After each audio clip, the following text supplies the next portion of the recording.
Warm-up day 26. Last name, first name, class period. Requirements for settling Texas. How it worked. Each impresario would sign a contract with the government of Mexico, whereby they promised to settle a certain number of families.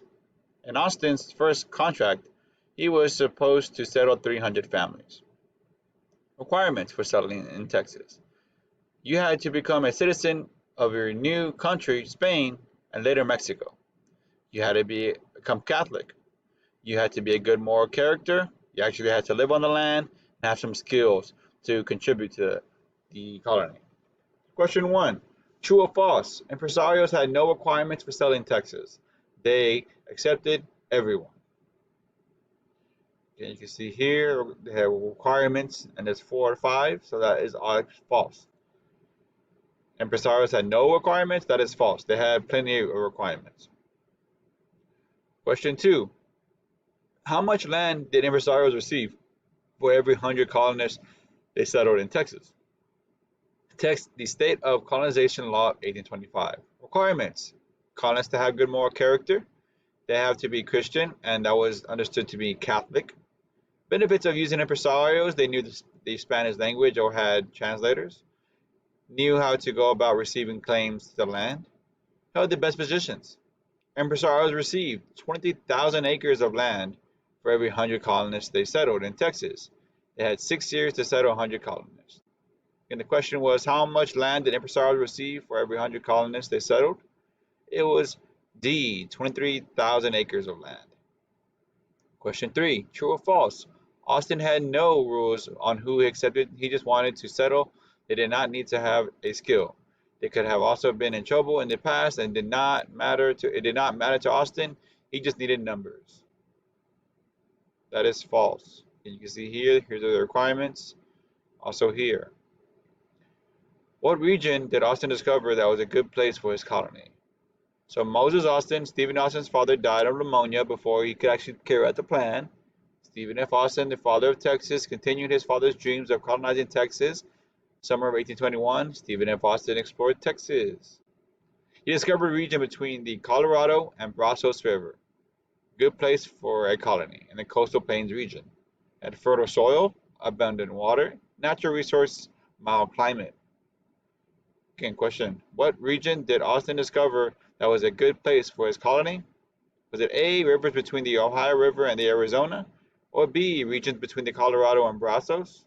That would be A, rivers between the, oh no, not A, B. Regions between the Colorado and the Brazos River and the coastal plains region. Question 5. Write down 2 characteristics of the O300. Pick 2 in the blue boxes. So characteristics of the O300. Mostly came from the United States, southern United States. Mostly farmers. Some of the farmers had slaves. Most law-abiding citizens and fairly well educated. So you're going to pick 2 out of the blue right here. Question 6. Why are most of the settlements in the coastal plains region? Why are most of the settlements in the coastal plain region? Is it A, most rainfall and most resources? B, no reason, just pick the place. So again, most settlements are in the coastal plain region because they have the most rainfall and most resources. Question 7. Why did the Mexican government say no to filibusters, friends of filibusters, or people who were in the U.S. Army? So again, we talked about James Long.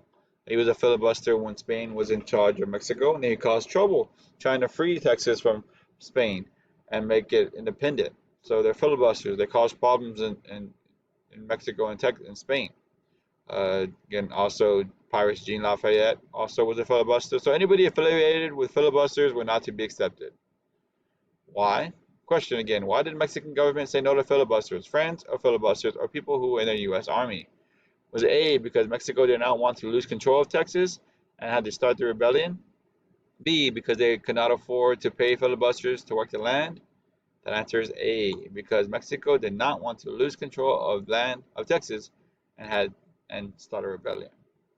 So this is an example of the lesson that we're doing today. You're going to have an application. You're going to read the letter I have read to you. And you're going to either accept or decline the application. Hello, Mr. Austin. I would like to join your colony. I was a filibuster that fought alongside James Long. I have been in jail twice, but both times were just misunderstandings. I also served 1 year in the U.S. Army. I have never farmed or worked on building things, but I can shoot a gun good enough. I have no wife or kids and don't plan on getting either one anytime soon. Well, how about it, Mr. Austin? Would you let me in Texas to start a new life? So you are going to decline this person because of many things. The filibuster, he was in jail twice, doesn't know how to farm or build anything, has no children or wife, doesn't plan on getting anytime soon. So all the requirements that I talked about are not being met. And so you have to decline them. So you put those reasons we just talked about here in your answer in a one or two in a 2 to 3 sentence answer. And then you submit. So that's how you get to do your applications later on in your assignment. So just remember, go over this and make sure you get it submitted. This is a really good introduction to the assignment or review to the assignment. We covered all this stuff already, but it's just review to make sure that you know what an impresario does. All right, so go ahead and get that submitted.